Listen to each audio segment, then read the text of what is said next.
അസ്സലാമു അലൈക്കും, welcome back. ഇതിപ്പോൾ നമ്മൾ പോകുന്നത് തളിപ്പറമ്പിൽ മറൈൻ എക്സ്പോയിലാണ്. തളിപ്പറമ്പിലാണ് കേട്ടോ ഷിബിക്കാക്കാൻ്റെ കസിൻ്റെ വീട്. അപ്പോൾ നമ്മൾ അങ്ങോട്ടേക്ക് പോകുന്ന സമയത്ത് വഴിയിലൊക്കെ ഇങ്ങനെ ഫ്ലെക്സ് വെച്ചിട്ടുണ്ടായിരുന്നു ഈ ഒരു മറൈൻ എക്സ്പോൻ്റെ. അപ്പോൾ പിന്നെ നമ്മൾ വിചാരിച്ചു ഏതായാലും ഇവിടെ വരെ വന്നതല്ലേ, എന്തായാലും ഒന്ന് കണ്ടിട്ട് പോവാന്ന്. അങ്ങനെ പിന്നെ നമ്മൾ കസിൻ്റെ വീട്ടിൽ പോയി. അവിടെ നിന്ന് പിന്നെ അവരെയും കൂട്ടിയിട്ടാണ് ഇങ്ങോട്ട് വന്നിട്ടുള്ളത്. ഇതൊരു കാശ്മീർ തീമായിട്ടുള്ള ഒരു എക്സിബിഷനാണ് കേട്ടോ. ഇവിടെ ഫുള്ള് സ്നോ പോലെയൊക്കെ ആക്കി വെച്ചിട്ടുണ്ട്. ഭയങ്കര രസമായിരുന്നു കാണാൻ വേണ്ടിയിട്ട്. സ്നോ പോലെയൊക്കെ ആക്കി വെച്ചുകൊണ്ട് തന്നെ പിള്ളേർക്കെല്ലാം നല്ല ഇഷ്ടമായി കേട്ടോ ഇങ്ങനെ കാണാൻ വേണ്ടിയിട്ട്.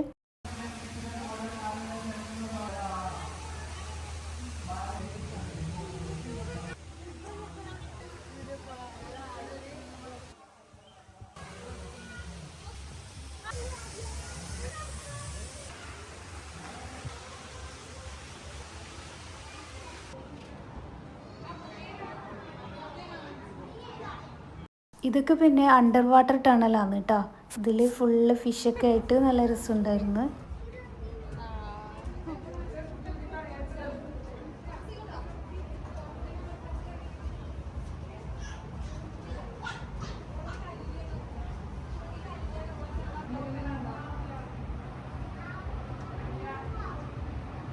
പിന്നെ ലൈവ് മേർമെയ്ഡ് ഷോ ഉണ്ടായിട്ടുണ്ടായിരുന്നു കേട്ടോ. അപ്പോൾ പിള്ളേർക്ക് മേർമെയ്ഡിനെ ഭയങ്കര ഇഷ്ടമായതുകൊണ്ട് തന്നെ അവരതിൻ്റെ അടുത്ത് നിന്നിട്ട് വീഡിയോ ഒക്കെ എടുത്തിട്ടുണ്ടായിരുന്നു.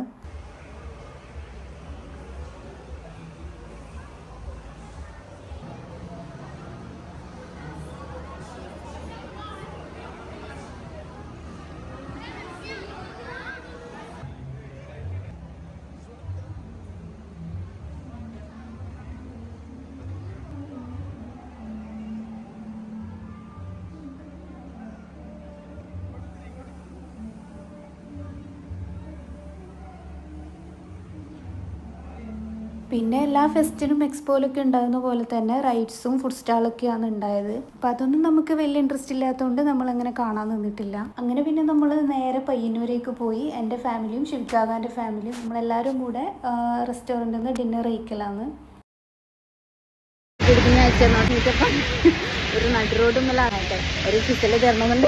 ഇതെൻ്റെ ഫ്രണ്ടാണ് കേട്ടോ. ഇത് നമ്മൾ അജ്മാലിലേക്ക് തിരിച്ചു വരുന്നതിൻ്റെ കുറച്ച് ദിവസം മുൻപ് എടുത്തിട്ടുള്ള വീഡിയോ ആണ്. അപ്പോൾ ഇങ്ങോട്ടേക്ക് വരുന്നതുകൊണ്ട് തന്നെ അവൾക്കൊന്ന് മീറ്റ് ചെയ്യണമെന്ന് പറഞ്ഞിട്ട് നമ്മൾ ഏതായാലും പെറ്റ് സ്റ്റേഷനിലൊന്ന് പോകാനുണ്ടായിരുന്നു. അപ്പോൾ പെറ്റ് സ്റ്റേഷനിലേക്ക് പോകുന്ന വഴിയിൽ നമ്മൾ ഇറങ്ങിയിട്ട് അങ്ങനെ അവളെ കണ്ടതാണ്. അപ്പോൾ അങ്ങനെ കണ്ടപ്പോൾ ജസ്റ്റ് വീഡിയോ എടുത്തതാണ്. കാര്യം നമ്മൾ വീഡിയോ പോസ്റ്റ് ചെയ്യാമെന്ന് വിചാരിച്ചിട്ട് എടുത്തതാണ്. പക്ഷേ അത് മൊത്തം കോളായി. അതുകൊണ്ട് പിന്നെ അത് ഞാൻ കട്ട് ചെയ്തിട്ട് അവർ ചെറിയൊരു ഭാഗം മാത്രം അങ്ങനെ ഇട്ടതാണ്. അങ്ങനെ പിന്നെ അവളെ മീറ്റ് ചെയ്തതിന് ശേഷം നമ്മൾ നേരെ വന്നത് പെറ്റ് സ്റ്റേഷനിലേക്കാണ് കേട്ടോ. അപ്പോൾ പെറ്റ് സ്റ്റേഷനിൽ നിന്ന് നമ്മൾ ഇറങ്ങുമ്പോൾ തന്നെ ഒരു മഗ്‌രിബൊക്കെ കഴിഞ്ഞിട്ടുണ്ടായിരുന്നു കേട്ടോ. അങ്ങനെ പിന്നെ നമ്മൾ നേരെ മാട്ടൂരിലുള്ള ഇളനീർ സോഡ കുടിക്കാൻ വേണ്ടിയിട്ട് അങ്ങനെ കയറിയതാണ്. അപ്പോൾ അങ്ങനെ ചായയും കടിയും പിന്നെ ഇതാ ഈ ഇളനീർ സോഡയും കുടിക്കലാണ്. പിന്നെ അതെല്ലാം കഴിഞ്ഞ് നമ്മൾ നേരെ വീട്ടിലേക്ക് പോയി.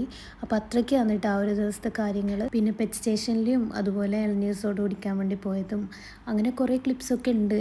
പക്ഷേ എല്ലാം ഞാനിതിൽ ഇൻക്ലൂഡ് ചെയ്യുന്നില്ല. കാരണം പെറ്റ് സ്റ്റേഷനൊക്കെ ഞാൻ ഓൾറെഡി വീഡിയോ എടുത്തതാണ്.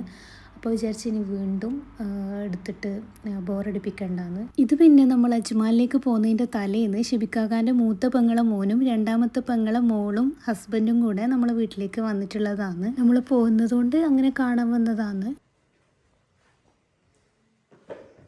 അങ്ങനെ പിന്നെ ഇതാ നമ്മൾ അജ്മാലിലേക്ക് തിരിച്ചു പോകുന്ന ആ ഒരു ഡേ ആണ് കേട്ടോ. അങ്ങനെ പിന്നെ എല്ലാ സാധനങ്ങളും നമ്മൾ കബോർഡിൽ എടുത്ത് വെച്ചിട്ടുണ്ട് കേട്ടോ. പിന്നെ റൂമിലാണെങ്കിൽ ബെഡ്ഷീറ്റൊക്കെ മാറ്റി വെച്ചിട്ടുണ്ട്. അപ്പോൾ നമ്മൾ എയർപോർട്ടിലേക്ക് പോകുന്നതിന് മുമ്പ് ഞാൻ ജസ്റ്റ് ഒന്നിങ്ങനെ മൊത്തത്തിൽ അങ്ങനെ ഒന്ന് വീഡിയോ എടുത്തതാണ്. പിന്നെ ഫ്രിഡ്ജും ഞാൻ മൊത്തത്തിൽ എല്ലാ സാധനങ്ങളും ഒഴിവാക്കിയിട്ട് ക്ലീൻ ചെയ്തെടുത്തിട്ടുണ്ടായിരുന്നു കേട്ടോ.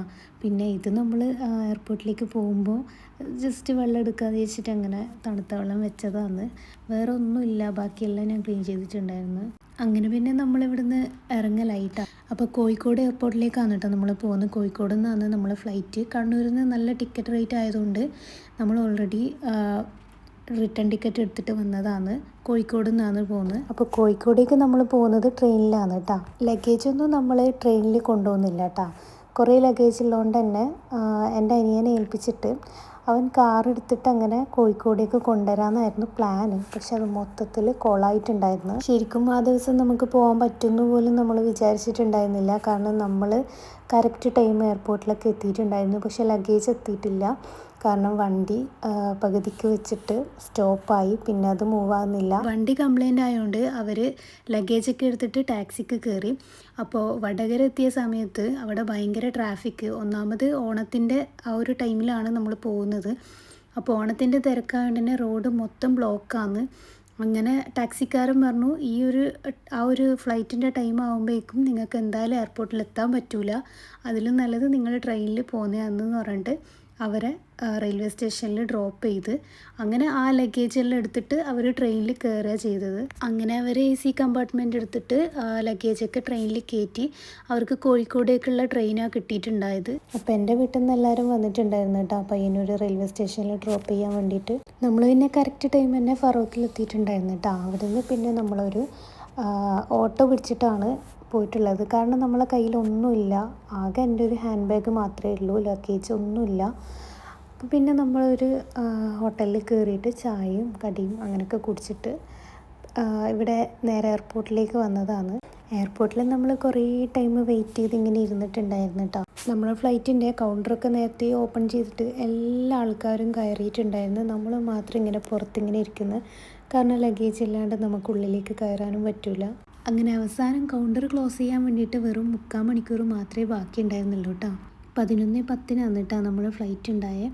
അപ്പോൾ ലാസ്റ്റ് ലഗേജും കൊണ്ട് അവരെത്തിയത് 9:45 കാരണം അവർ കോഴിക്കോട് ട്രെയിൻ ഇറങ്ങിയിട്ട് വീണ്ടും ടാക്സിക്ക് കയറിയിട്ട് വേണം എയർപോർട്ടിലേക്ക് വരാൻ വേണ്ടിയിട്ട്. കാർ ഇത്ര വലിയ പണി തരും നമ്മൾ വിചാരിച്ചിട്ട് പോലും ഉണ്ടായിട്ടില്ല കേട്ടോ. അതുകൊണ്ടാണ് നമ്മൾ ഇങ്ങനെയൊക്കെ പ്ലാൻ ചെയ്തിട്ടുണ്ടായത്. പക്ഷെ അത് മൊത്തത്തിൽ പാളിപ്പോയി. അങ്ങനെ എന്തോ ഭാഗ്യത്തിന് നമ്മൾ കൗണ്ടറിൽ ലാസ്റ്റ് നമ്മളായിരുന്നു. അങ്ങനെ കൗണ്ടറിൽ കയറി ലഗേജൊക്കെ ഇട്ടതിന് ശേഷം നമുക്ക് ബോർഡിംഗ് പാസ്സൊക്കെ കിട്ടി. പിന്നെ നമ്മൾ ഫ്ലൈറ്റിൽ കയറിയിട്ടാണ്. പിന്നെ നമുക്ക് ഫുഡ് ഉണ്ടായിരുന്നു. ഫുഡ് ഷിബിക്കാക്ക് ഓൾറെഡി ബുക്ക് ചെയ്ത് വെച്ചിട്ടുണ്ടായതാണ്. ഇത് പിന്നെ നമ്മൾ അജ്മാലിലെത്തിയിട്ട് അതിൻ്റെ സെക്കൻഡ് ഡേ എടുത്തിട്ടുള്ള വീഡിയോ ആണ് കേട്ടോ. ആ ദിവസം ഇവർക്ക് സ്കൂളിൽ ഓണം പ്രോഗ്രാം ഉണ്ടായിരുന്നു. അപ്പോൾ നാട്ടിൽ നിന്ന് വരുമ്പോൾ തന്നെ നമ്മൾ പട്ടുപാവാടയൊക്കെ കൊണ്ടുവന്നിട്ടുണ്ടായിരുന്നു. പിന്നെ ഇവിടെ എത്തിയിട്ട് ഷോപ്പിൽ പോയിട്ടാണ് ഫ്ലവറൊക്കെ വാങ്ങിക്കൊടുത്തത്. പിന്നെ ആ ദിവസം നമ്മൾ രാത്രി ഷോപ്പിങ്ങിന് പോയതാണ് കേട്ടോ ഇത്. അപ്പോൾ മാർക്കറ്റ് സേവിലേക്കാണ് നമ്മൾ പോയിട്ടുണ്ടായത്. കാരണം വീട്ടിലേക്ക് കുറച്ച് സാധനങ്ങളൊക്കെ വാങ്ങാനുണ്ടായിരുന്നു.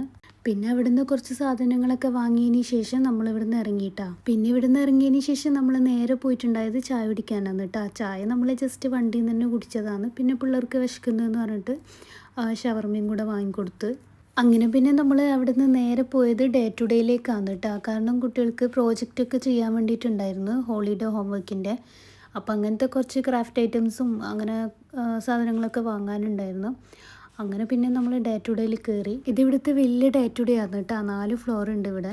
അങ്ങനെ ഇവർ ക്രാഫ്റ്റ് ഐറ്റംസ് മാത്രം വാങ്ങാൻ വന്നിട്ട് ലാസ്റ്റ് ഷൂവും കളിക്കുന്ന സാധനമൊക്കെ വാങ്ങിയിട്ടാണ് പോയത്. അപ്പോൾ ഈ ഒരു വ്ളോഗ് ഇത്രയേ ഉള്ളൂ കേട്ടോ. ഇതൊരു 3-4 ദിവസത്തെ കാര്യങ്ങൾ ഇൻക്ലൂഡ് ആക്കിയിട്ടുള്ളൊരു വ്ളോഗാണ്. ഇവിടെ ഇപ്പം നമ്മൾ എത്തിയിട്ട് 1.5 മാസം ആയിട്ടുണ്ട് കേട്ടോ. പക്ഷെ നാട്ടിലെ വീഡിയോസൊന്നും കഴിഞ്ഞിട്ടുണ്ടായിരുന്നില്ല.